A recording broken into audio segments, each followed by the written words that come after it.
Good afternoon, everyone. Thanks for joining us today. I have Dr. Kelly Hogan with us to kick off this seminar.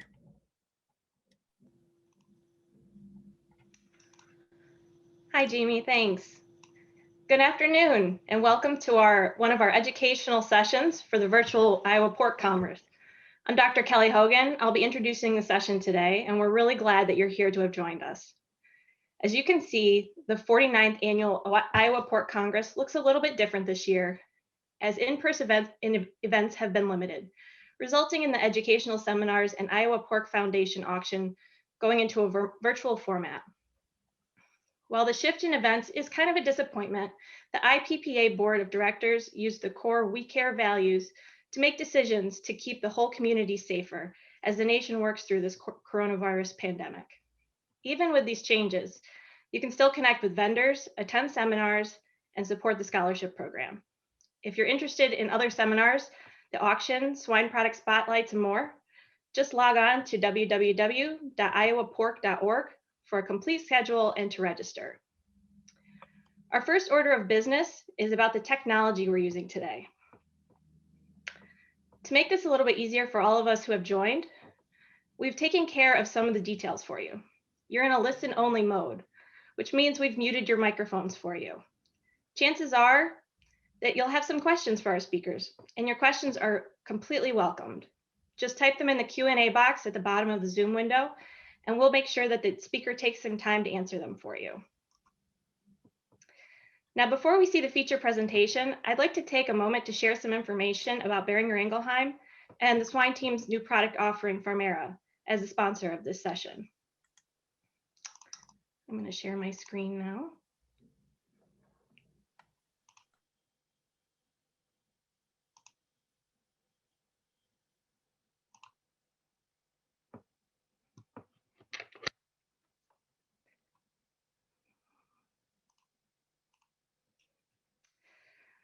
So as I mentioned, excuse me. So as I mentioned earlier, my name is Kelly Hogan.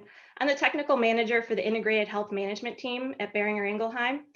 And I'm going to give you a little taste of one of our new products that we're really excited about today. As for BI, you might be familiar with us being #2 animal health in the world and a global leader in disease prevention, vaccines, parasiticides. But we recognize that the world and the industry has changed, and so has BI. And so we've developed a new business unit that will help us focus solely on digital technologies. The swine industry really has changed considerably over the past, let's say, 25, 30 years. We've gone from single site to 3-site. There's been a lot of industry consolidation, specific pathogen-free herds. And what we've done is we've really responded and tried to support the industry in moving from this concept of focusing on treatment to prevention with vaccines. But with science and research moving forward with early detection and all these biosecurity improvements, we have to look forward to what's next. And we recognize that the evolution of the swine industry is going to continue. We also recognize that challenges are going to persist. This consolidation and increased geographic diversity, most farms are not particularly well connected as far as data is concerned. There's labor shortages, and then we also have some of the more prominent issues that we've dealt with, African swine fever and the impact of COVID-19. And as we enter this new kind of new world, brave new world, so to speak, we really believe that an ecosystem approach is going to be critically important to an integrated health management platform. And we want to go beyond prevention. We want to go to prediction. We know that when we're trying to look at production data in commercial swine industry, it's often a black box from placement to first market. And that information that we get is a little bit difficult to associate. It's tough to aggregate it. We have a hard time seeing clear associations between daily events and performance impacts, and then being able to make quick decisions based on that information. We often find that the analysis and actionable information has to go through a ton of different channels just to get to the right decision maker. So we created Farmera, and Farmera is a new digital platform, both mobile and web-based. It's developed by Boehringer Ingelheim Animal Health. And this allows for the digital aggregation of all your pig production data. So your inventory management, mortality tracking, treatments, sow source, and we even have some sensor integrations that are really very exciting for those people that either have a smart barn, so to speak, or barns that have kind of ad hoc sensors added to them. It provides an at-a-glance supervisor overview of all the sites that are under that supervisor's care, so they can see everything that they are in charge of from their kitchen table if they need to. We also have graphical information, representation of the information, and we're also the sole provider of the SoundTalks in-barn real-time cough monitoring data in the United States. I'm not going to talk about that today, but we'd be happy to have a discussion about it at some point. But why are we jumping into this digital space? We believe that with 25 years of swine industry health and experience, and our swine-focused veterinarians, that we really are the right people for the job for this. We've started developing strategic partnerships throughout animal health to support this ecosystem approach. We have data analytics and support in-house, and we also have really our own little development team that's working on this in an incubator type development team. And we have a reputation for premium products, so we're very excited to bring this to you, and we're very excited about what it could look like. Now I'd really like to show you a little video, and hopefully this works and isn't too laggy.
We hope you enjoyed that video about our new product, Farmera. I hope that you'll reach out to your BI representative or myself to learn more about this new product. We're really excited about it, and we'd love to have a conversation about it.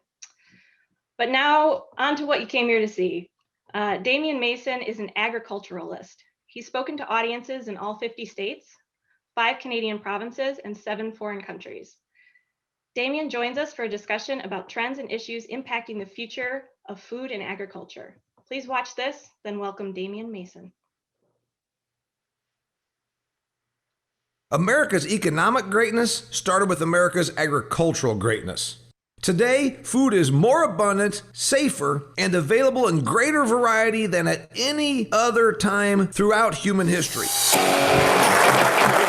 Damian Mason is a mixture of farm boy, talk show host, agricultural economist, and businessman. Damian produces and hosts the Business of Agriculture podcast and the Do Business Better podcast. Damian speaks and writes about the 2 topics he knows best, business and agriculture. His latest published books are Do Business Better and Food Fear.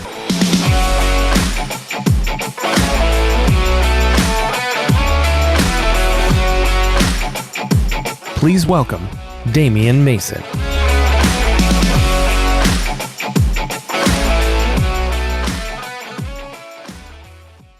Greetings and thanks for having me here at the Iowa Pork Congress 2021. Thank you, Kelly Hogan, and most importantly, thank you, Boehringer Ingelheim, for being a sponsor, which means that I could be here remotely, unfortunately, because we would have a lot more fun if we were there in person.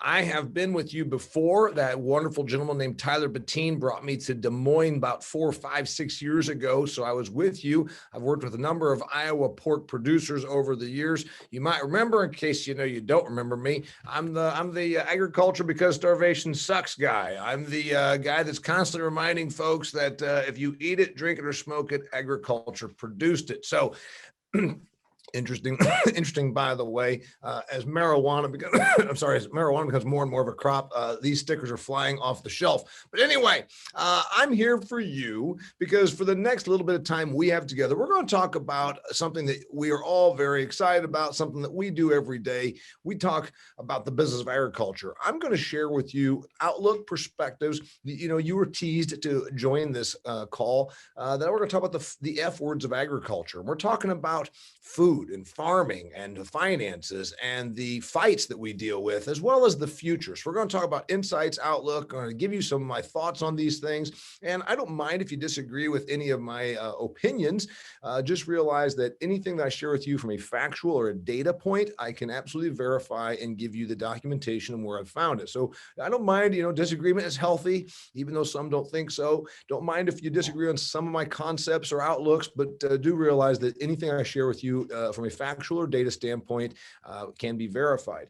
So Jamie asked me to be here and to get into this. So we will take questions because I want this to be interactive to make this fun. If we were all there in person at Des Moines, half you'd be hung over last night. You would have been out with the Boehringer Ingelheim people trying to get in their pocketbook, hey man, I buy a bunch of your stuff. Get me 6 more drinks. Well, anyway, as is, we're all just here on this big happy Zoom call. Let's talk about from the very beginning, the business of agriculture. This is something that we know, and I'm just going to start there because we get it, but we sometimes forget it. Somebody's mic is on. Let's take care of that. Okay. So the business of agriculture is the world's most important industry, is the foundation of all societal advance. There would be no architecture were there not first agriculture. As I always say, the cobbler couldn't make shoes for somebody else until somebody made food for the cobbler. So everything that we have in the way of our economy and our growth is directly attributable to a foundation in a successful agrarian sector.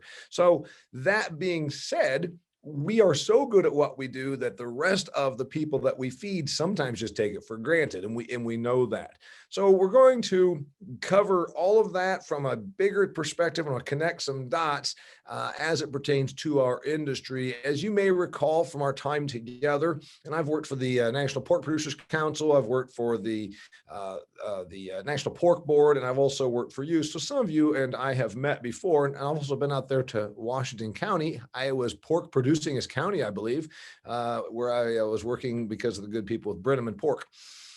I'm a farm guy. I'm not a pork guy. I showed pigs in 4-H, but I was raised on a dairy farm, your basic Midwestern dairy farm, like there was on every county road in northern Indiana when I was a kid. We milked 60 cows, farmed about 500 acres. Most of it was rented. Your basic Midwestern dairy farm. I was in 4-H for 10 years, FFA, all that kind of thing. I was going to become an agronomist.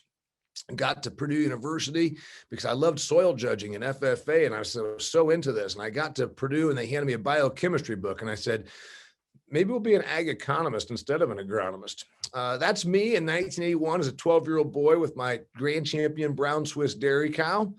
As I have to point out, in 1981, she happened to be the only brown Swiss dairy cow at the Huntington County 4-H fair. But as we say, if you can't beat them, find a more obscure breed, a breed that maybe doesn't even make functional sense. By the way, pork people, is it by coincidence that all of the foodies and all the restaurants are bringing in Berkshires? Someone asked me not too long ago, a couple years ago, Damian, what's Berkshire pork? I said, a breed of hogs that we got away from because they didn't hold up well in modern production facilities. Speaking of breeds, for 13 years, I had an all-natural beef operation. That's a picture of me with my steers. I haven't done that for the last year or two because I decided, you know what, I had other business things that were a little bit more profitable than my hobby beef operation. But yes, I did sell all-natural beef. As I always point out, I have no idea what that means. I just charge more for it. All natural actually has no definition, as opposed to local per the USDA. When you see the people talking about, is it local? Is my food local? Local is within 400 miles. So how local is that? And as I always point out, speaking of breeds, I do raise black Angus steers, or I did, because everybody knows based on the Angus beef program that the consumer believes it must be a black Angus, otherwise they might as well be ingesting a German Shepherd, right? So as I always tell everyone, I'm a great salesman, an average beef producer. I would oversell my inventory every year. I had 20 steers to sell. I'd sell 22. I'd have to go to several of my customers and get what I'd call, from scraps from my friends in the dairy business, hybrid black and white Angus. So I'm a dairy guy, I'm an ag guy. I've got a degree in agricultural economics from Purdue University. I don't do that rah-rah stuff. So let's not get into Iowa State versus Purdue. Frankly, you know what? They're all good places. As long as we're not going to in any way, shape, or form say anything positive about Ohio State, I think we can all agree. Thank you very much. I know you're laughing right now at home. I got into this business of speaking, consulting, writing, etc., because in 26 years ago, almost 27 years ago now, I quit my corporate job. I used to be a sales rep. I quit my job to become a political comedian. And some of you might remember my story about that. But I quit my job in sales. I quit corporate to become a political comedian. My comedy act was actually pretty unique. I would dress up as Bill Clinton and deliver a current event comedy show in the persona of Bill Clinton. I'm telling you this, but well, first off, I don't need to tell you. I can show you. That's me as Bill Clinton. And yeah, I can talk just like Bill Clinton. I can say, yeah, I had the same voice as Bill Clinton through years and years of not inhaling. Pass me a doobie. All right. Why am I telling you this? Because comedy is easy to explain, very hard to do successfully. Not giving myself pats on the back, just telling you that it's a difficult business to be successful in, and I was successful in it. And the reason I was successful in it is a couple of things. First off, I understood from its very beginnings what comedy is. Comedy is observation with a point of view and perspective delivered with a punchline. Observation, point of view, perspective, punchline. That's it. Easy to explain, hard to execute. We all know people who think they're funny. Are they? And more importantly, could they do it professionally? But here's the thing.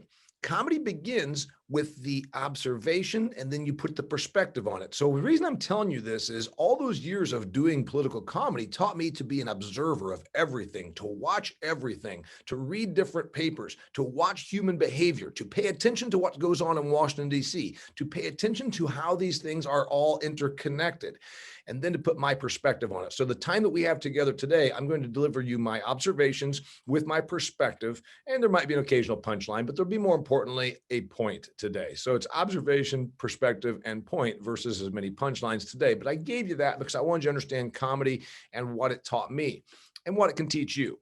Be an observer. Now, there's another thing that comedy taught me, that if there's no audience, there is no need for me. If there's not a paying customer, there was no need for my show.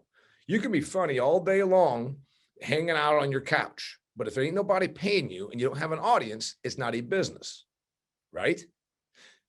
It's the same thing for all businesses. If there's not a customer, if there's not an audience, there's no need for your product. And we in agriculture have gotten so, for the years, caught up in production, we sometimes forget that. So I'm going to remind you that we in agriculture all work for customers. Increasingly, we aren't as vital to them. Sure, we are. They couldn't live without us. But this whole thing of if you ate today, thank a farmer is a mindset that we really need to get away from. And I'll tell you why. We're not in a situation of scarcity anymore in places like the United States of America. For 10,000 years, that's how long agriculture has been around. And it's an amazing business, isn't it? 10,000 years. The foundation of human involvement. Everything that we've done is because of agriculture. But for 9,900 of those years, we were hanging around in like loincloths, trying to eat some berries, hoping they weren't poisonous. 10,000 years ago, we said, there's got to be a better way. So we started cultivating crops and domesticating livestock, and we were eating better. Because of that, it allowed urbanization, education, all the things that modern society is. But for 9,900 of those 10,000 years, agriculture still was mostly defined by scarcity. The kings and queens ate very well, but the feudal system of serfs and peasants, they were starving still, eating potatoes and gruel. For 9,900 years, we essentially had scarcity and not as much production as we would have liked. That's why kids were littler and we didn't have fat people, and there was, wars over things, and potato famine would wipe out significant parts of the population. In places like North America, that's not been the case for the last 100 years. 100 years ago, we hybridized corn. We started getting really good at crop production. We got really good at using chemistry and machinery to make more stuff. Our farms went from having 5 pigs per litter to 12. Think of all the things that we have done in the last 100 years. And our consumer is not mad or bad to us. They simply are doing what all of us do. Just like you have a cell phone in your pocket, or you maybe even are watching this on your smartphone, you expect more than you did when you were 20, 30, 40 years ago. You expect that smartphone is going to allow you to watch video like this right here. You expect that it's going to be connected. It's going to have 5G. It's going to be fast. You're going to be able to do your work. That's our consumer. They expect there's going to be an abundance of food because there always has been, at least in modern times. So our consumer, instead of being told they should thank us, we should probably change our thinking to thank you, consumer, for still buying pork. For buying 52 pounds of pork last year, we thank you. For being discerning, we understand. We're all discerning customers now. Look at the pickup truck you have. It has every feature, bell and whistle, that you couldn't have even gotten on your 1971 pickup truck. My wife has a 71 Cheyenne Collector, and everybody says, that sure is neat. Bet you love that. They don't make them like they used to. And I said, no, they make them a hell of a lot better than they used to. My F-150 can outpull this, outhaul this. It's got heated seats, for crying out loud. It's very important when you winter in Arizona to have heated seats. It was down to 35 this morning. The point is, we all expect more. Our consumers expect more. So I'm giving you this lay of the land. I'm sorry if it sounds as though I'm harping on it, but I want us to understand it's not just a matter of thank us because we produced a hog today. More and more, the consumer can be discerning, like we all can, and expect more. Our consumers in places like the United States and Canada expect more, expect a variety, expect value added, expect a story that comes with their food. That's why they're not basic level commodity consumers anymore. Being a comedian, especially a political comedian, also taught me to pay attention to what goes on there in Washington, D.C., or in Ottawa, or in any of the ruling capitals around the earth. So when I talk to you about some things I see and some predictions I'm going to make, I want you to realize that I'm going from a ag farm boy background that understands the business, looking at the consumer marketplace, because I travel, or used to travel, a couple hundred days a year, 150 days a year. I would be around these consumers, and I live half the year in Paradise Valley, Phoenix, Arizona, where I'm around these consumers. So all the predictions we're going to talk about are either about consumer marketplace or agricultural impacted by government. Let's talk about when I look at the future. When I look at the future, some of these things you're probably going to say, oh, of course. And some you're going to say, ooh, I don't know if I like that. I see half the number of farmers 10 years from now. In fact, I've been saying this for a couple of years. So you'd say half the farmers in about 7 or 8 years. There's a reason why I actually am going to back off on that. First off, commodity production favors scale and size. There are 3.2 to 3.4 million farmers in the United States of America right now. However, 58% of the farms that they operate do not sell $10,000 worth of product per year. So now, to our friends in suburbia, they might think that's cute. Oh, I like to buy my vegetables from this man that's out in the country, and he takes backyard chickens and fertilizes organic arugula. Well, that's cute. how many pounds of arugula does he actually sell per year? Oh, me and like 2 other customers. The point is, farming of scale, as we all know, is still a commodity game, and it favors size and scale. So when I say half the farmers, I'm talking about those at the major production level, where 5,000 acres is going to maybe become 10,000 acres. Hogs have already become integrated, so it's a little bit different, but we're going to see this again and again and again. One point that I'd like you to, if you're writing down any notes, 105,453. 105,453. That's the number of farms that produced 75% of our country's crop revenue in the year 2017 per the ag census. So 105,000 out of 2 million farms with 3.4 million farmers on the 2 million farms produced 75% of the stuff. So we're going to still have a lot of farmers, small niche players, farmers on paper only, people like me in my hobby beef operation, although I actually have some hay and some other entities that I'm involved with as well. I even sell some timber sometimes. Small entities, tax write-off farms, et cetera. But farmers of consequence where a lot of our food is produced are going to continue to get bigger and fewer in between. When I look at the future, I see more contractual production arrangements. Now, this has been going on since the 90s when hogs hit 7 cents a pound and you guys couldn't justify hauling them to market for the price you were getting. We saw a lot of independent players obviously exit the market, and we saw a contractual, vertically integrated business system come into the hog industry. It happened in poultry prior to pork. In the 1970s, we used to have a lot of independent poultry and egg producers. Generally, unless it's small, niche, and fits a category, and even much of that niche category is occupied now vertically integrated poultry. It's the same thing in poultry and pork. I believe it's going to happen in many things because of the cost of capital, because right now land is not going down in value. Interest rates and the fact that there's inflationary pressure based on government spending is going to keep the cost of entry into agriculture pretty high. So I believe we're going to see more contractual production. Dairy is a very obvious next step because of the huge amounts of capital and because of the price flux, maybe even beef, perhaps even row crops. Specialty crops in many ways are already contractually produced. So we're going to see a continual growth in contractual production arrangements per my prediction. With the contractual arrangement, there's going to be also more corporate oversight or even regulation on how we do what we do out here in the middle of the country. In the Iowas of the world, you're going to see more and more corporate influence or even dictates on how we do what we do. Let's just say, which I'm sure you already have. If your biggest customer is Tyson through your hog production system, Tyson says we're selling these all to Kroger, and Kroger insists that the hogs are raised this way by this standard, et cetera, et cetera. Saw the thing with poultry, of course, now where we're not just preemptively giving antibiotics in the drip lines in the poultry barns. But what if it's not just antibiotics?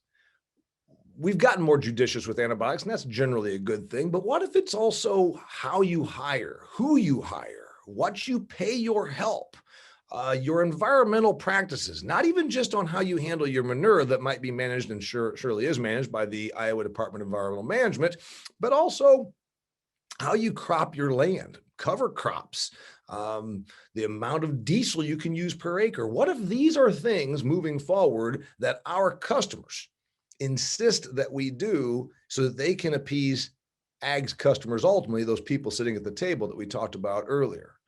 I believe we will see this.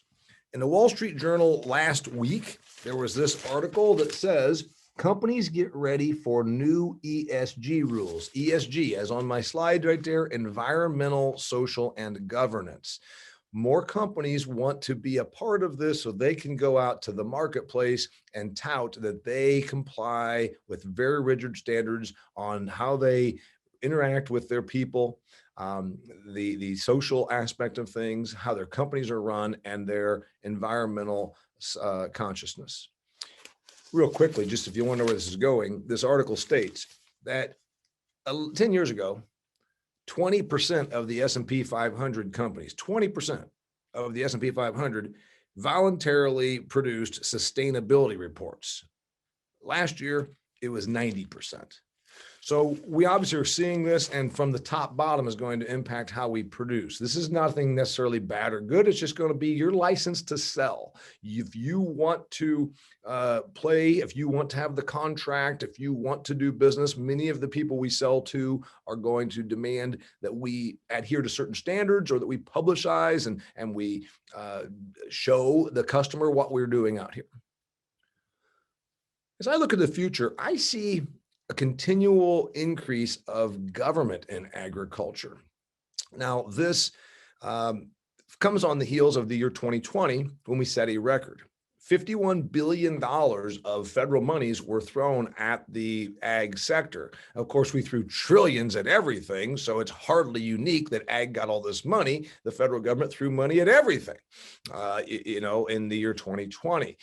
But it's kind of like when you're the screwed up kid and dad gives you money. With that money comes a lot of conditions like, hey, son, you're screwed up. Now that I'm paying for things, you're going to actually wake up. Now that I'm paying things, you're going to get your hair cut. Anyway, we're a little bit in that regard also now when we're taking the government's money, which we've always been a bit under the thumb through USDA policies and through EPA policies. I see this, unfortunately, not getting any easier. I see it getting perhaps worse.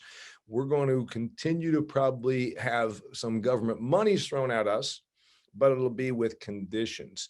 I see things like cropping systems, less so now on subsidies because we're at $5 corn and $13 beans, but we are going to see it perhaps on some environmental compliance, things like waters of the United States coming back, but we'll get carbon release, tillage. These are the things that I see happening as we go down the road. I also believe we better brace for government activism, not just USDA programs, not just working with the FSA or NRCS, those things that we always do. But when you've got certain politicians, like, for instance, Alexandria Ocasio-Cortez, and we're not taking a side, again, I'm just giving you a lay of the land, who came out and had a big town hall and talked about how cow farts were degrading the environment and we should have stipulations on how many cheeseburgers we are allowed to eat. These are real things. This is a real congresswoman who has real influence, and the media does tend to pick up her press releases and her statements. We're going to see pressure in ag on dietary guidelines or even, dare I say, restrictions. Bill de Blasio, the governor of New York, instituted meatless Mondays. The schools, all the 1 million kids, if they were going to school, which right now I think they're virtual, if they were attending school, would not be allowed to have meat on Mondays in New York's public schools. So these are government activist sort of approaches because of either dietary or environmental or social consciousness causes. We're going to see more of this. One thing that's going to impact a lot of people on this call isn't just the dietary guidelines, which starting in 2015 said there should be less meat consumed, even though that flies in the face of what our consumers want. The more affluent a consumer becomes, the more they want protein of an animal source, at least right now. But there are restrictions on that, or at least proposed restrictions. There's also wages. Biden has sworn that we're going to have $15 minimum wage. I don't know what you pay some of your base level people, but in livestock production, we use a lot of labor, less than we used to probably per pound produced, but we still use a lot of it. The man who milks my cows, that rents my farmland, starts his milkers at about $13 plus housing. So if minimum wage goes from 7.25 to 15, that's more than a doubling. Does that mean the rest of us are doubling our wage? Does $13 plus housing become $26 plus housing? And if so, what does that do to us? It either means that we've got inflationary pressure and the minimum wage simply put in a price floor, or it means that we're going to go broke, or it means that there's some other outcome that I haven't quite figured out. Either food prices go up, inflation is here to reign, or we go out of business. So I am concerned about some of the government activism, and those are the three things, particularly environmental impact on us, meaning from a regulatory, dietary restrictions, or so we say regulations, and then of course the employment and wages. I'm gonna move on now. We promised we would take any questions. Remember, I'm an observer first with an ag econ degree and a farm background. So I don't mind if you disagree with me, but also realize that I do have pretty good research on the commentary that I'm delivering. Chad Meyer raised his hand. I don't know how to call on him. Jamie, can we call on Chad? We cannot call on Chad. Chad needs to type his question into the Q&A box, but we do have somebody who typed in here, it sounds like you believe there will be no place for the independent producer. What needs to happen to change that trend? Yeah, and please do not get mad at me. We know that right now, and I am not a hog expert, nor am I a marketing expert. It's my understanding we're having a hard time even getting price discovery based on the lack of a spot market or an independent market right now for hog production. So that tells me that obviously the vertically integrated hog production system dominates, and certainly most of the pork produced is going that way. If you are an independent, it seems to me that the option is going to be niche and story, meaning that you use that to your advantage and say, well, commodity production is continuing to go more and more to where the independent person is being shut out, or the independent person can't get the long-term contract, or the independent person has a more difficult time navigating through the fluctuations, which can be pretty unsettling, especially like last year, or even access to processing, which we saw when we had the plants shutting down because of COVID. So if it were me and I were a independent producer, assuming that you're not as of scale as some of the vertically integrated, probably the option is to begin transitioning more and more into small and niche. I did record a podcast about 3 to 4 months ago with someone that was starting a smaller processing plant, meaning not 600 employees, but like 40 employees. This might be the option where the smaller independent is going to have to maybe even handle their own processing. So they become integrated, but on a smaller scale or on a cooperative, or selling niche and story. We bring in Poland Chinas and breed them to Tamworths, and they're petted by my daughter, and they're blessed by a priest. And anyway, I'm exaggerating, but the point is you could sell the story a little bit more. Anybody else? Yeah. A question, how do producers get paid for the ESG proposals you foresee coming down the pike? Well, you can obviously demand that. You say, all right, Walmart, you want to be able to tell your customers, Walmart wants to be able to put on the shelf, this pork was raised adhering to these standards, blah, blah, blah, blah, blah. Now, some of that has always been there. There's always been a bit of a premium. If you go to Whole Foods, which of course I don't, but I go there just to do my research, Whole Foods has always had a thing where it was like tier 1, tier 2, tier 3, tier 4. And by tier 1 means that you're not using gestation crates, and tier 2 means that you are making sure that they don't have any animal byproducts in their food. And by the time you get to tier 4, you name them all and stroke their belly at night and all this kind of stuff. And they did allegedly pay a premium for production methods that they then could sell on at a premium. Because if you bought tier 4 meat at Whole Foods, it cost considerably more than tier 1. That's one option.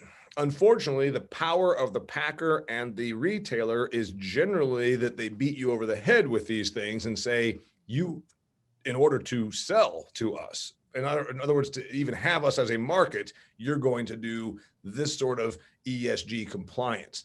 Generally, it's been a little bit of both. Again, the Whole Foods and the more niche carriers have thrown a little premium on there because they know your productivity and efficiency is less. But also there's been a thing where, let's use Kroger and cage-free eggs. Kroger a few years ago felt the pressure, or as we'd say in football, heard the footsteps.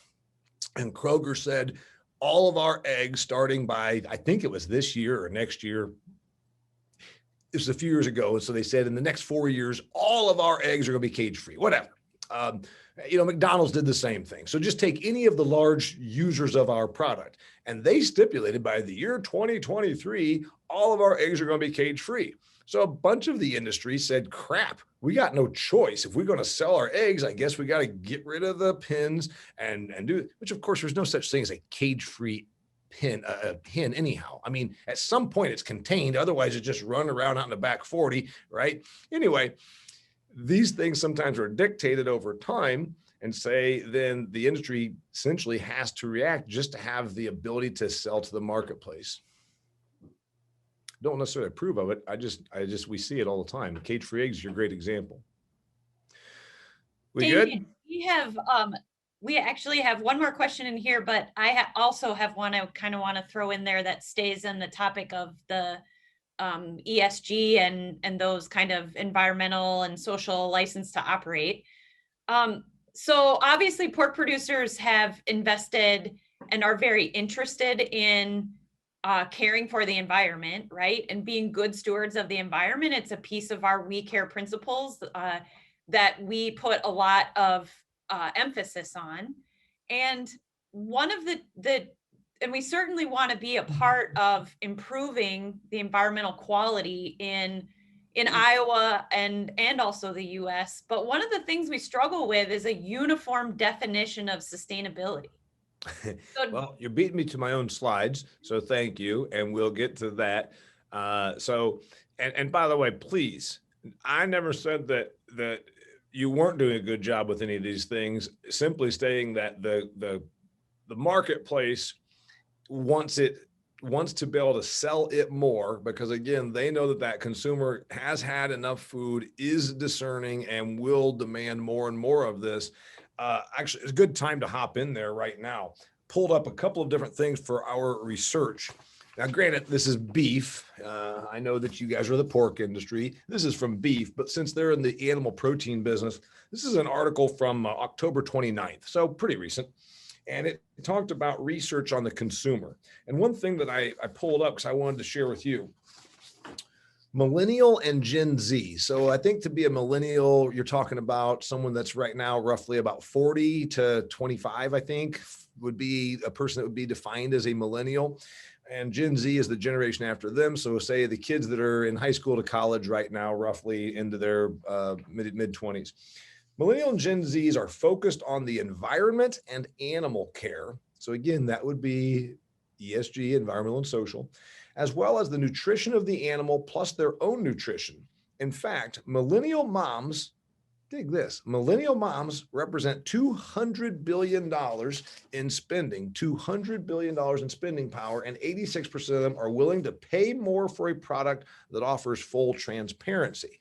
Now, whether that money trickles back to you or is absorbed at the retail and processor level is the fight that we always have in crop production and in animal production. But you've got a pretty vast amount. Remember, the millennial populace is as great in terms of number as the baby boomers. I'm the one at Gen X here that was sort of the little generation. We're the not very many of us latchkey kids who get screwed. Nobody talks about us. The baby boomers are starting to die off. So millennials are who are being coveted by marketers. Also, a new term surfacing, and I want to share this with you. New term surfacing, ethically sourced. Ethically sourced. It's a new term that this researcher upon beef was talking about. So I think we're going to see more of this. And this finding sustainability, I'm with you, and I'll get to that here in a minute. Okay, we better move on now. Yeah, we got another one? Actually, yeah. So not related to sustainability. And another one that just popped in. So tell me if we don't have time. But do you predict live production of livestock being moved overseas, like Brazil, Mexico, et cetera, and the U.S. only processes harvested meat? that might happen. And do I have a big prediction on it? Let me share this with you. There's a big article. Obviously, I'm a consumer of information. I try to bring you essentially my book reports because I'm flying around and doing what I do. You're busy making food. So I'm going to bring you the consolidated book report. Big article this last fall to winter was about how Europe had essentially just offshored everything that they disagreed with. European Union said, oh yeah, we still want farms, but we want farms that do this. And we don't want those nasty GMOs. Why they really didn't want GMOs, they tried to pretend it was because of a safety issue, is because Bayer and BASF did not have genetically modified organism technology, nor did Syngenta. Syngenta was Swiss-based. Bayer and BASF are German-based. So they were saying it was because of safety, but it was really because they were protecting 3 European companies. On the grounds of environmentalism, they say we want farms, and we want small farms, we want farms of a certain caliber, but you know what we don't want? We don't want this, this, and this. So they'll gladly buy that stuff from Brazil. So there tends to be a thing, to answer your question, among affluent developed countries like the United States or Europe, where things that we don't like to see, we think they're kind of stinky, they're kind of nasty, we'll gladly still use the stuff, we'll just offshore its production, right? Textiles. We don't like the idea that 11-year-old kids are working at a textile mill in South Carolina. But you know what? If it's happening in Bangladesh, I want my cheap t-shirt. Not being mean, these are things that really happen because of the economics of global trade. Do I see this happening? Brazil obviously can produce lots and lots of crop. The old thing you got told when you went to the land auction, better buy that farm ground, ain't making any more of it. It's not actually true. We're making the hell out of farm ground in Brazil. We're plowing up prairie and putting in more cropland. So will we get to that point? The economics, of course, are going to weigh on that. The transportation, there's still a big opportunity to go with this stuff is produced locally. There's still the big opportunity to talk about ag as national defense. One of the things I harp on all the time. Hey, we don't need those factories that make that nasty old, we don't need Neenah, Wisconsin. They make manhole covers. Yeah, we don't like those foundries. Be nice, just let that all happen over in India and China. Yeah, great. Until you need a manhole cover, and then all of a sudden you're in a trade war. So I think if we use national defense, we still have an opportunity on that. The multinational companies, the big 4, probably would not be opposed to what you just talked about, which it means moving offshore for greater efficiency. So will it happen? It's going to probably more like the European thing where if it's ugly and nasty, but I think our biggest thing is, no, we want American owned, we want American processed, and we also want it from a means of national defense so that we don't have to be reliant. For the next 10 years, we can rattle the heck out of our saber about look what happened during the coronavirus shutdown. Do you want to have this happen when all of a sudden Brazil gets mad at us? So that's probably why it won't happen as soon as possible. One more, or tell me to table it and move on. Okay. Oh, we're tabling that one? Okay. Well, all right. Hey, we're having a good time. Let's face it, guys. I'm sitting in my office studio, and I was going to be there in real time. I told Jamie I'm not opposed to going a little long if we're having a good time. I know you got things to do. We all got work to do, but let's face it, it's January in Iowa. All you farm people talking about you got to work hard. What are you talking about? The FSA office will be open tomorrow. You can go and sign up to get your free money from the FSA tomorrow. Anyway, let's have a good time and let's move on. Right now it says that Damian Mason raised his hand. I didn't raise my hand. Okay. While we're talking about government activism, this is something that's very, very obviously pertinent to you in Iowa. Activism. There's a very clear reason why I used a $ in activism. I believe that we in ag are such good, decent, working, productive, wholesome people that we have a hard time understanding what really is happening to us because we don't think this way. We don't think in terms of let's do radical and criminal things that not only are going to harm some other entity, but make us money in doing so. That's not how we do business, but it's how activist groups do business. I know about direct action everywhere coming to Iowa. They're relatively new to this whole game of radicalness. But we in the industry better understand that this is not just some vegan, wackos, because they are vegan wackos, but dig this. As Stalin called it, those that actually will protest on your behalf are kind of useful idiots. Those that are standing out there wrapped in saran wrap, holding their signs that meat is murder, standing outside of your hog facility, putting a person in a little pin saying, those gestation crates are terrible, farrowing crates. Those are generally the useful idiots. The real control and the real movement is happening a layer or two above them, meaning the activist organization. PETA has over 300 employees. They take in about $50 million a year of donations. They spend that mostly on staff and activism. They bail out people that do criminal acts, that trespass onto your farms and let the pigs loose. Activism, though, is not just the activism. They use a willing media, because media loves controversy. Most of the media tends to lean a political direction that favors activism, and the activists can utilize the media to perpetuate and promote their cause and get fundraising for nothing. So when you think about it, they run ads, but the ads are against you. They don't run ads and just say, hey, give us money. They say, look at what those evil hog farmers are doing, and if you give us money, we'll keep this from happening. That's the concept. And they use a willing media to perpetuate their stuff. They show up with 14 useful idiots and their saran wraps and their cleavers and whatever it is they do in their signs. Then they get media. But really understand that these are multinational businesses set up as non-for-profits. Humane Society of the United States and PETA are merely using you. Was the cause pure at one point? Maybe some vegetarian decided that they didn't like the way pigs were being raised. It might have been that, but then it becomes a business. Environmental Working Group, PETA, Humane Society of the United States, Direct Action Everywhere, Animal Liberation Front. And the thing is, they've gotten more and more radical because, frankly, it seems like this is acceptable to their base of donors. Trespassing, criminal behavior, vandalism. Unfortunately, I think they're going to continue to do this. The script works. Because of things like activism, I see more environmentalism. Now, we know that we take really good care of our stuff. Yes, Jamie pointed out the We Care program, sod waterways, buffer strips, no-till and reduced till. Those are all good things. But because of activism, painting a picture that we have an outsized impact on the environment, which of course we do because we control all of the acres that make the food. So of course we have more impact on the environment than a person with 1 acre of land.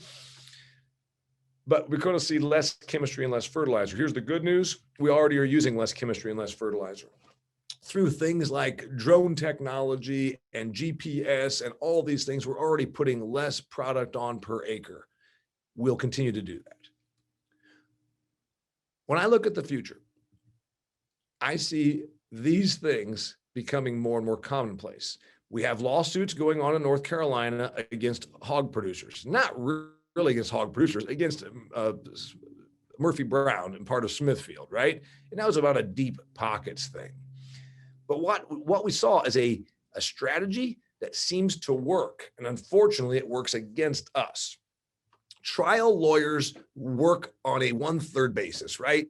Hey, you slipped and fell. I'm an ambulance chaser. We'll sue somebody and I'll take 1/3 of what we get, 40% maybe. So if their business is lawsuits, which it is, they need more people to file lawsuits because that's their business, right? Enter activist groups like Environmental Working Group, who I continue to reference. They are the ones that told all the consumers that there was glyphosate in your kids' Lucky Charms. They're the group that told the consumer there's weed killer in your beer. Now, what do they get out of it? They scare the populace, get a bunch of free media, and then say, and those evil companies are putting weed killer in your food and beverage. If you give us money, we're keeping an eye on them. We're the watchdog. So they get donations and then they continue to hire people and put out more public relations. The trial lawyers and them team up you've got a really magical organization there working, so we call it, in a symbiotic way, because now it's the old thing of 1 + 1 doesn't equal 2, 1 + 1 = 10. Environmental Working Group tells everybody in North Carolina that hog farms are destroying your property, ruining your air, tainting the aquifer. Oh, and hey, here's this trial lawyer group that's going to put you all together in a class action suit, and we're going to teach those hog producers a lesson. And then, of course, they steal their money. That's what activism teaming up with trial lawyers looks like. I used the herbicide thing and the North Carolina thing as an example. You're going to see more of this. We'd like to believe that ag-friendly states like my home state of Indiana or Iowa will be reluctant or resistant to do this. But it happened in North Carolina, which is the #2 hog state in the United States of America. Where do they start? Did they start out there in the actual ag area, or did they go to where there's a more, shall we say, left-leaning anti-ag sentiment? That's where they went. They went to Raleigh. They went to where the universities are. The herbicide people went to Northern California, specifically San Francisco. Is that a very ag-friendly area? Of course not. So these are things that we're going to see, unfortunately. And by the way, I'm going to go ahead and share this with you. What should we do? We should tell people, yep, there's herbicide in your beer. On a parts per trillion level, there's all kind of stuff in your beer. There's human feces and fingernails and insect parts. I mean, let's face it, on a parts per trillion, there's all kind of nasty stuff in your food and beverage. Doesn't make you sick because it's almost untraceable. It's just that we've gotten really good at testing. People said, what can we do about this? I said, turn it into a positive. What do you mean turn it into a positive? All right, 37 states allow you to smoke marijuana, but everybody requires you have a drug test. So here's what we do. You want to smoke weed and keep your job? Wash it down with a Miller Lite because it's got weed killer in it. I know you're laughing. I know that right now you're laughing, and I wish I could be there in real time to share that enjoyment with you in Des Moines. JB's question was about the sustainable. And we in ag have been hearing this for quite some time, but the reality is there is no definition. The USDA apparently does have a definition of local. If you want to sell your food as locally raised, it's got to be within 400 miles.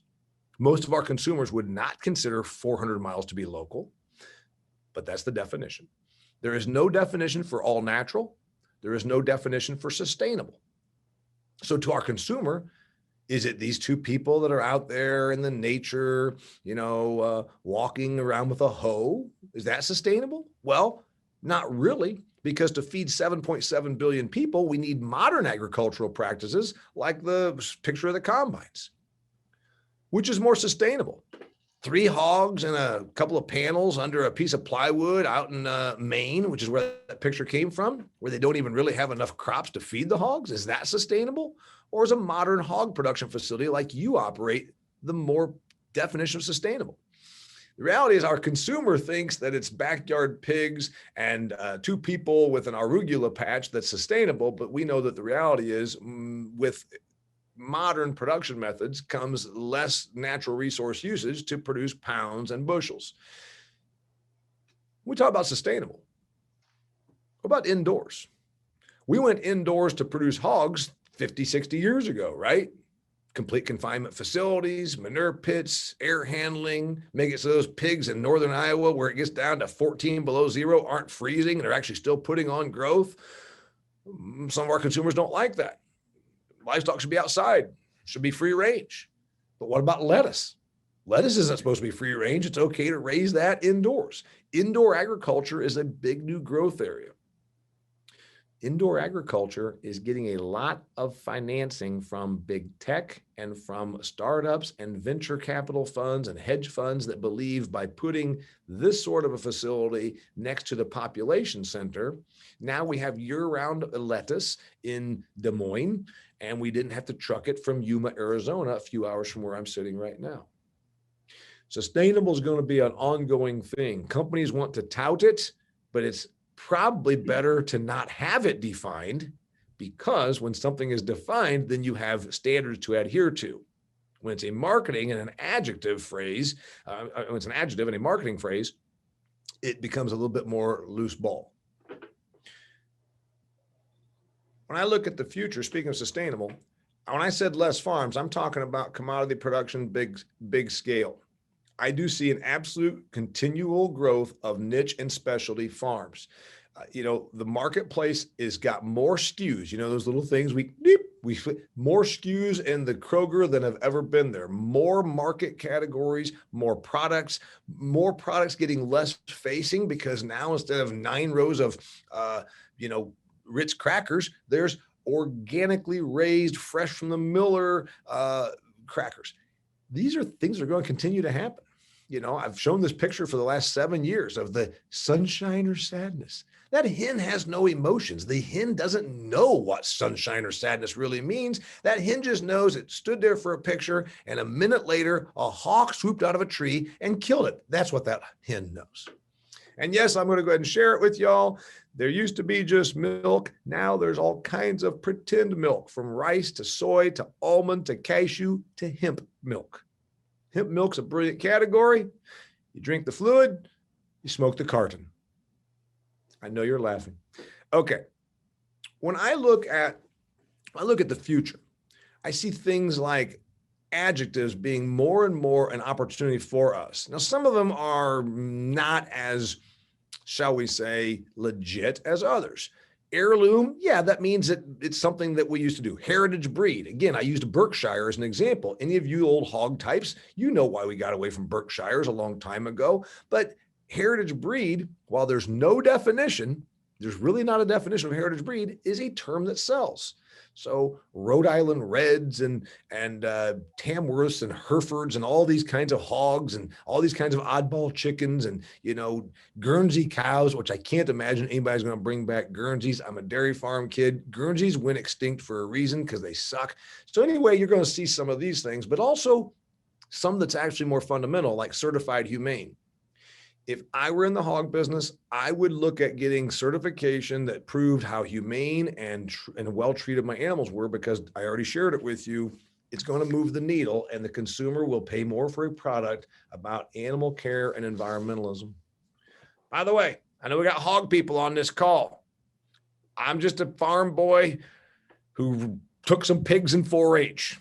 But I don't know what those things are that are on the screen right now. It looks to me like a boar that was kind of amorous, had a couple too many drinks of hemp milk, a pin was left open, he got in with the ewes. I'm just saying it. It's a pig sheep. Okay. Everybody asks me, Damian, what's the deal on fake meat? You're a consumer guy. You're a marketplace guy. Are we going to see a proliferation of fake meat? My real prediction on this is not very soon. I'll tell you why. A consumer that's demanding more and more natural, how my food is raised. I want to go to Whole Foods and see pictures and imagery of nice looking farms. I want to know about my food. Do they really want the story to be, well, it was raised in a petri dish? It's petri dish protein? It's fake meat? It's the Impossible Burger, which is actually pea protein with some beet juice and some palm oil that we trucked over from Indonesia. Have you ever looked at how things are raised in Indonesia? So I think that we could market against this pretty effectively. If the pork industry wanted to hire me to be a spokesperson, marketer, and create ad campaigns, I would do so. And the first thing I would do is say, you talk about environmentalism. You know what? We can raise this wonderful product right here and use all of our resources right here in Iowa. You realize that your fake meat has palm oil in it that's trucked over from Indonesia? So I think this is going to be a struggle to get more than a few percent of the protein market. Right now, it's less than 1 or hovering around 1%, depending on whose data you come up with. Again, lots of tech money thrown at fake meat and Impossible Burger, Beyond Meat, all those companies, but they're not really selling all that well. Burger King got a big splash when they used it, and then they took it off the menu or reduced the price, or both, depending on location. We have seen this before, where there was a product that was better. It was healthy. It was the future. It was technology, from infant formula to egg beaters to knockoff milk and skim milk. But the consumer has gone back. Whole milk is actually gaining in consumption right now, whereas skim milk is not. Eggs are actually being consumed more than they were 20 years ago. Egg beaters are not being consumed as much as they were 20 or 30 years ago when the whole cholesterol scare was going on in the 80s and 90s. Infant formula. 86% of moms in the United States of America last year opted to breastfeed their child, not to use infant formula. These are all categories that came before that were supposed to be better because of processing, better because of our technology, and the consumer tended to go back to natural, and I think that's going to be our case with meat. Environmentally, there will be people that opt for the fake stuff and tell themselves an environmental story. Maybe humane treatment will be the other movement, but natural still seems to come out ahead when you use examples like this. Questions? I know we're running over time, but man, everybody keeps asking questions, and we're having a good time. And we still got 75 people on the call. They're having fun with us. You want to go ahead and take some questions now or later? Up to you. We've got 3 in the queue. Well, then let's take 3 because you know what? They stayed here for a reason. How does rural America creatively recapture our political impact? We are being hijacked by the coastal states, celebrities, and their money. Yeah, and I got in trouble on one of these calls last week because I was asked a political question. I gave a political comment, and I want to be really careful on this because I don't want someone to call and complain to Jamie that I got political when I was asked a political question. I'm from Indiana. And obviously, Indiana and Iowa are pretty similar. It's just that we're smaller. We produce less of the ag stuff that you do, and we have more people. But we still don't really have a voice, as we know. And we're fighting a real uphill battle in this because whether it's whichever direction you want to take it, right or left, the reality is when you've got the huge population in those states, and then you also have a very, very coastal media. So the coastal media, I'm convinced more and more that we have a media controlled country that the politicians just work with or react to. And, when you control the information, when you look at all the terrible things that have happened throughout history, because I love history, it was the information and control of information that actually dictated the outcome. And that's got me more concerned than anything because we don't have a voice. We are flyover country. We are just a bunch of stupid hicks. I mean, we're a bunch of uneducated, stupid hicks out here in Iowa and Indiana, and we don't know any better. That's got me concerned because of the elitist and coastal media that actually I think might be our worst uphill battle in terms of the information. And obviously, there is a pressure being put on now to do away with electoral college, which if that happens, clearly the Iowas and the Indianas and the Wyomings and the Nebraskas are done having a voice. So let's hope that doesn't happen. What else? In the vein of don't call and complain to Jamie about political questions, can you comment on your thoughts of $15 per hour minimum wage? Well, it's going to be, first off, if you've taken economics, that's something I was good at.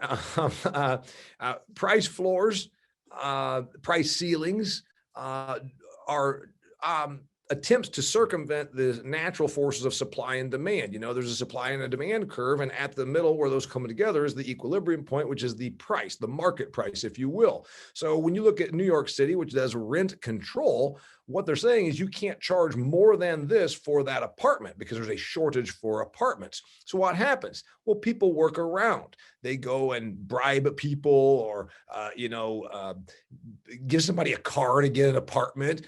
There's waiting lines. There's all sorts. Then they start doing interviews to see if you're worthy of being allowed to rent an apartment. And so then it puts in all this sort of room for graft. So price floors, price ceilings, which is what a minimum wage is, it's a price floor, are an attempt to circumvent what the actual marketplace is. The marketplace would have the price be much lower than $15. So that just becomes the new beginning point. If the cheapest apartment is $1,000 or the most expensive is this, all of a sudden you've just distorted the marketplace.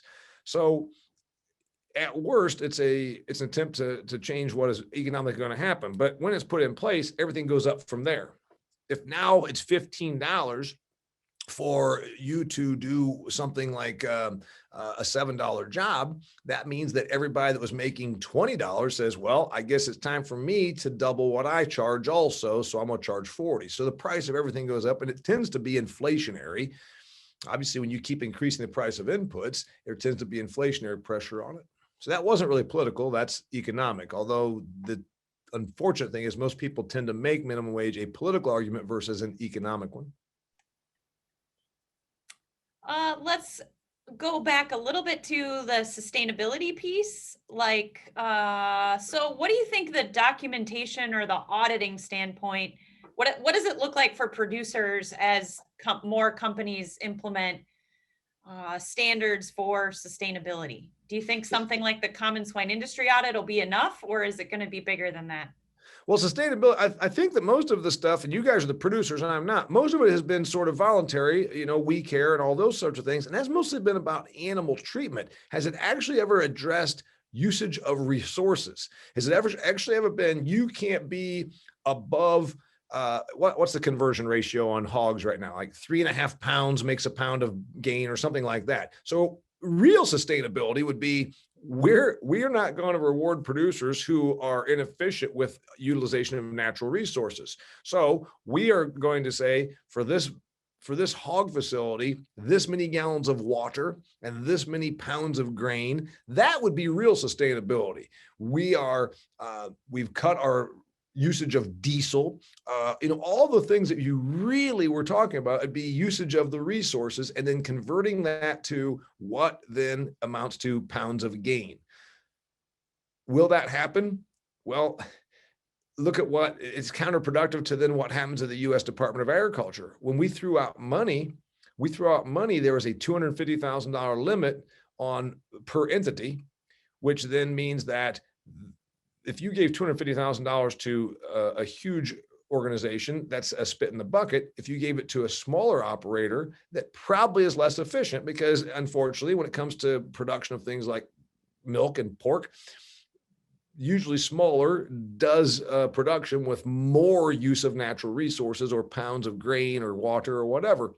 So it seems like if we're going to have real sustainability, it should be about utilization of the natural resources or the feed resources or the diesel resources or whatever those things are to get your output. And I don't know if that's going to be something that will be measured or worse yet, monitored and regulated. That's all I have in the queue. All right, let's keep moving forward because I know we're having a good time. I know we've lost some people. I know it's taken long, but like I said, it's January and it's crummy outside in Iowa right now. So let's just stay with us and have a good time. All right, a couple of things when we talk about agriculture. I just want us to, again, talking about that consumer, especially the North American consumer. I know that we export a lot of our pork. That's something we did not do 20 years ago. My friend Dallas Hockman with the National Pork Producers Council made sure he told me all about that. I understand. I listen. And yes, I've got some friends here. What is it? Bill Even. I got buddies here in the pork business. We export pork. That's great. We've got to get past this mindset in agriculture about feed the world, feed the world, feed the world. And I'll tell you why. Other countries have learned how to produce food. And also this thing that we're going to continue to grow and have 11 billion people or 10 billion people on earth, it's probably not going to happen. Best example I can give you, human population is already slowing down in all of the developed world. We have less people than we used to on a fertility rate and a birth rate. Countries like the United States, we're at 1.7. To keep even, you've got to have 2.1. So the only reason our country's population is growing is because of immigration. All of the developed world is at a negative birth rate right now. So the idea that we're going to have to feed 11 billion people is just kind of yesterday's slogan and mantra. The reality is I keep preaching the need for more value added because we're not going to see this happen. I see a future where marginal land, that which has a lot of highly erodible land, if it has a tremendous water need and it's in Western Kansas and you're pumping out the Ogallala Aquifer to grow corn, why would you do that when we can grow all the corn we need in Iowa or Indiana? I see slopey land, I see marginal land, I see really dry land reverting to some crop that it can grow, grassland, rangeland for pasture-based livestock production or timber growth. This is going to happen because we can already be as productive as we need with the land that we have. So in the next 10 to 20 years, marginal land will revert. I see crops in the future that are not what we grow right now because there will be room for them. The consumer will want them and there will be demand for them. I always tell everybody, you think I'm crazy? Canola didn't exist when I was a kid. Canola was developed by two professors in the prairie provinces in the 1970s. They came up with canola because it was rapeseed and it had an acid problem. They reduced the acid. That's how it got its name. They said, we can't sell a product named rape. So they changed it to canola, which stands for Canadian oil low acid. We've seen new crops come about. We'll see this again. I hope that there's some new pork products that come out, some new take on pork. We're going to see more of this because, again, the marketplace will support it. Some of you that own a lot of land are going to start getting some other uses for your cropland. Some of your marginal land might get reverted and become carbon capture, which is a new hot thing. Every day in the Wall Street Journal, there's now talk about carbon legislation or companies being paid or paying farmers to capture carbon. These will be things that we see in the future. A couple things I want to cover. Ag after COVID. Real quickly. What did we learn from COVID? I had a podcast recording with Rob Brenneman where we talked about the supply chain disruptions because of COVID shutting down places with worker employees having illness. And we talked about the tightness of the supply chain because pork in particular does not have a lot of slack built in. I believe that we'll probably see some slack get built in because the government and the marketplace does not want to see a deal where there's a shortage of meat. Just in time manufacturing was amazing for Japanese car companies. It is not necessarily a good idea for the hog and food and beef industry and maybe even milk because we had to dump milk. So I think we're going to build more slack in. I know that costs more because it gets rid of efficiency, but I believe it's going to happen. We saw consumption patterns change fast. We saw things that restaurants closed. People didn't eat as much cheese. Why didn't they eat as much cheese? Because when you go to the Mexican restaurant, they put a pound of cheese on your nachos. You don't usually do that at home. Popcorn. Popcorn is consumed at sporting events and movie theaters.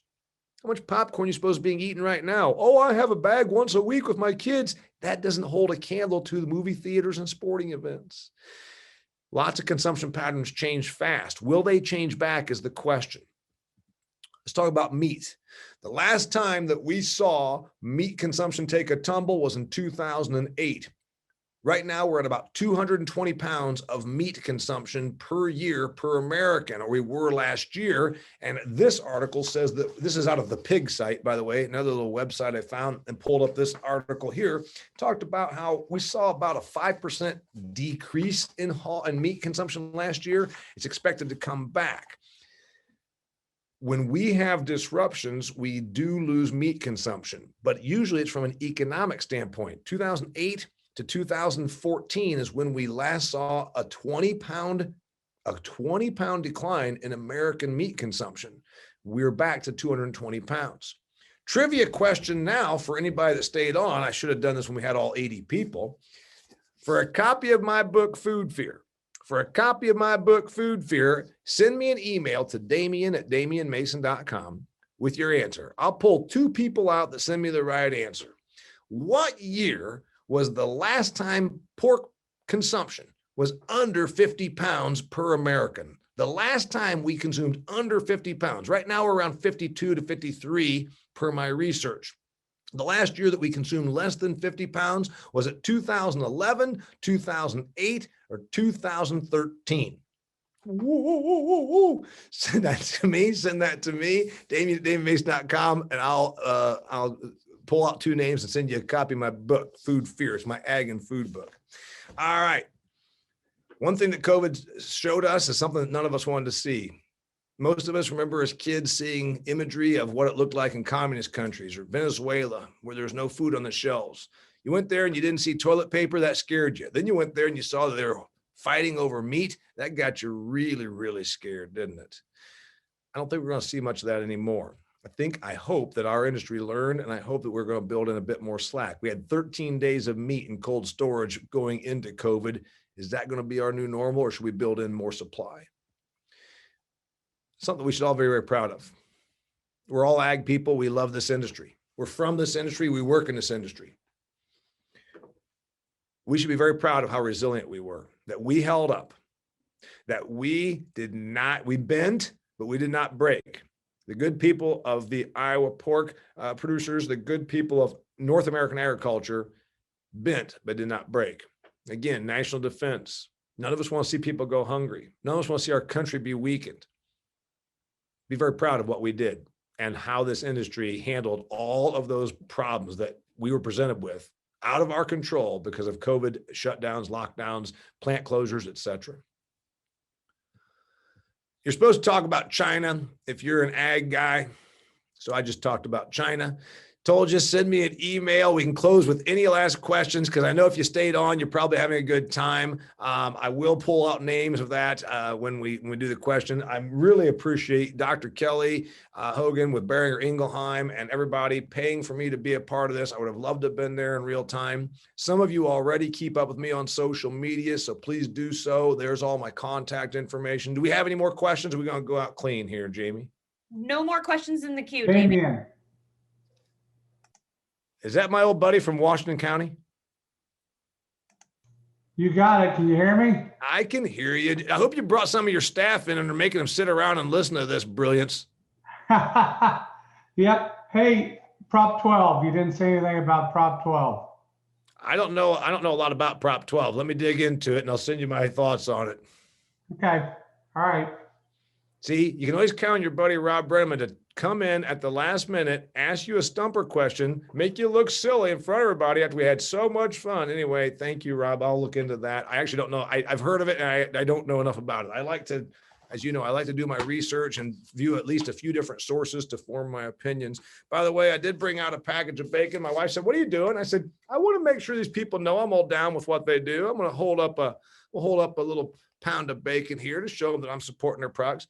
What I do out here in Arizona is go and shoot doves, then take the breasts out of the doves and wrap them in bacon and put them, and people say, "I don't know if I like dove." I said, it's basically a reason to eat grilled bacon, for crying out loud. Nobody shoots doves because they want to eat doves. You shoot doves because it's fun and it allows you to eat bacon. Anyway, keep up with me. I really appreciate you having me on here. I do hope that it was some relevant information that you can use. You know, it's my job to provide thought and forward outlook and big insights. And if you can just apply a little bit of this to your own business, you got your time and money's worth. So thank you very much for having me. All right. Thank you. I'm going to have you stop sharing your screen, Damian, real quick, and we'll have Kelly close us out. Yeah, thank you, Damian. That was a really great presentation. We want to remind you that the Iowa Pork Foundation Scholarship Auction Dollars for Swine Scholars is happening online now until Thursday evening at 8 p.m. The auction funds scholarships to support future professionals in the pork industry. Last year, the auction funded 23 scholarships. Help us support our youth through scholarships by supporting the auction. There are great items and opportunities for cash donation. For more information, go to iowapork.org and look for Dollars for Swine Scholars link. Buy 1, 2, 3, 4 items. There's no limit. Your dollars will make a difference. And a reminder to register for other educational seminars and swine product spotlights on the website. Thank you for joining the 49th Iowa Pork Congress, and please enjoy your day.